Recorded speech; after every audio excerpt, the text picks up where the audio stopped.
বিষয়টা এমন, তিনি আসলেন, খেললেন, পারফর্ম করলেন আর সবার মন জয় করে বিশ্বকাপে চলে গেলেন।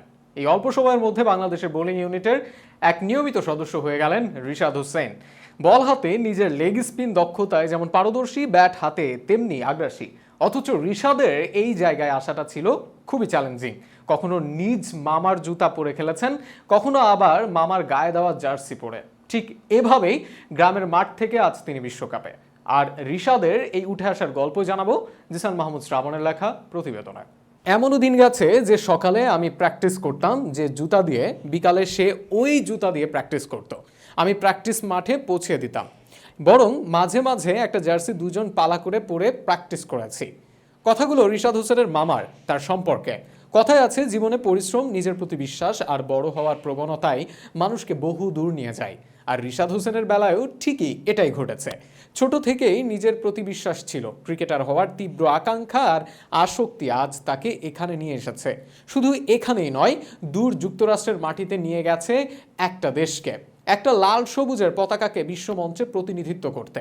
বাংলাদেশের দীর্ঘদিনের আক্ষেপ, একজন লেগ স্পিনার এই একটা ক্রিকেটারের জন্য কত হাহাকার। কখনো অলোক কাপালি, কখনো জুবায়ের লিখন, কখনো আবার আমিনুল ইসলাম বিপ্লব, তারা সবাই স্বপ্ন ও আশা দেখিয়েছেন, কিন্তু কেউই দীর্ঘস্থায়ী হতে পারেননি। কিন্তু তাদের থেকে আলাদা রিশাদ হোসেন নিজের স্বল্প ক্যারিয়ারে এরই মধ্যে সামর্থ্যের জানান দিয়েছেন, সাথে জায়গা করে নিয়েছেন বিশ্বকাপে। অথচ তার শুরুটা ছিল অজপরা গায়ের গ্রাম থেকে উঠে আসা। ছোটকাল থেকে গ্রামের মাঠে পরিচিত মুখ ছিলেন রিশাদ। বড়দের সাথে পাল্লা দিয়ে ব্যাট আর বল করতেন তিনি। অল্প সময়ে আশেপাশে এলাকায়ও সুপরিচিত হয়ে ওঠেন এই লেগ স্পিনার। সেখান থেকে ক্রিকেটের হাতে খড়ি তার। পারিবারিক সূত্রে জানা যায়, ছোটবেলা থেকেই ক্রিকেটের প্রতি গভীর আগ্রহ রিশাদ হোসেনের। আর ক্রিকেটার হিসেবে পথ চলার শুরুটা হয়েছিল জেলার সমীর উদ্দিন স্কুলের অভ্যন্তরীণ ক্রিকেট টুর্নামেন্ট থেকেই। পরপর 3 ম্যাচের ম্যান অব দ্য ম্যাচ হয়ে গড়েছিলেন নিজের জীবনের প্রথম রেকর্ড। যদিও তা কোনো গ্রন্থে বা খাতায় লিপিবদ্ধ হয়নি, তবে এখান থেকেই ক্রিকেটার হওয়ার প্রবল প্রতিজ্ঞা মনে এঁকেছিলেন রিশাদ।